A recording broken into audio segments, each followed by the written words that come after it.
ഏതൻ house എന്ന YouTube ചാനലിലേക്ക് എല്ലാ കൂട്ടുകാർക്കും സ്വാഗതം. ഇന്നത്തെ ഉച്ചയൂണിൻ്റെ കറികളൊക്കെ തയ്യാറാക്കാം. കറി തയ്യാറാക്കാനായിട്ട് ചെറിയൊരു പടവലങ്ങ കഷ്ണം എടുത്തിട്ടുണ്ട്. അത് ചെറിയ പീസുകളാക്കി എടുത്തു. 2 തക്കാളിപ്പഴം, 4 പച്ചമുളക്, അതിലേക്ക് ആവശ്യത്തിന് മഞ്ഞൾപ്പൊടി, ഉപ്പും ഇട്ട് വെള്ളവും ചേർത്തതൊന്ന് വേവിച്ചെടുക്കാം. കഷ്ണങ്ങളൊക്കെ വെന്ത് വരുമ്പോഴേക്കും ഇനി ഇതിലേക്കുള്ള അരപ്പ് തയ്യാറാക്കാം. തേങ്ങ, ജീരകം, വെളുത്തുള്ളി, പച്ചമുളക് ഇതൊന്ന് അരച്ചെടുക്കാം. അപ്പം പടവലങ്ങയും തക്കാളിയൊക്കെ വെന്ത് വന്നിട്ടുണ്ട്. ഇതിലേക്ക് ഇനി അരപ്പ് ചേർത്ത് കൊടുക്കാം. അതിലേക്ക് ആവശ്യത്തിന് വെള്ളമൊക്കെ ചേർത്ത് കൊടുത്തിട്ടുണ്ട്. ഇതൊന്ന് ചൂടായി വന്നാൽ മതി.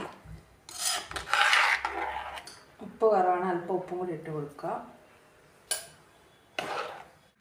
കറിയൊക്കെ ചൂടായി വന്നിട്ടുണ്ട്. ഇനി ഇതിലേക്ക് കടുക് താളിച്ചതോടെ ചേർത്ത് കൊടുക്കാം.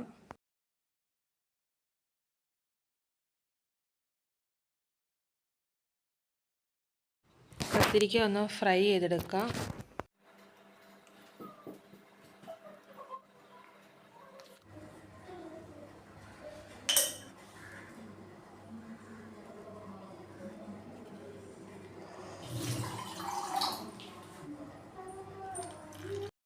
മുളക് പൊടി, കുരുമുളക് പൊടി, മഞ്ഞൾപ്പൊടി, കോൺഫ്ലവർ, ഉപ്പും ഇത്രയും ചേർത്ത് നല്ലപോലെ മിക്സ് ചെയ്തെടുക്കാം.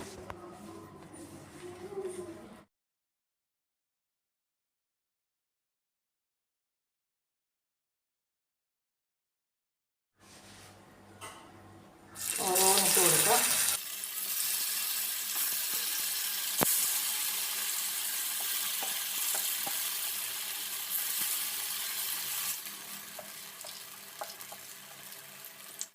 ഇന്നത്തെ ഉച്ചയുടെ കറികളൊക്കെ ഇവിടെ റെഡി ആയിട്ടുണ്ട്. വീഡിയോ ഇഷ്ടമായി ലൈക്ക് ചെയ്യാനും ഷെയർ ചെയ്യാനും സബ്സ്ക്രൈബ് ചെയ്യാനും മറക്കല്ലേ.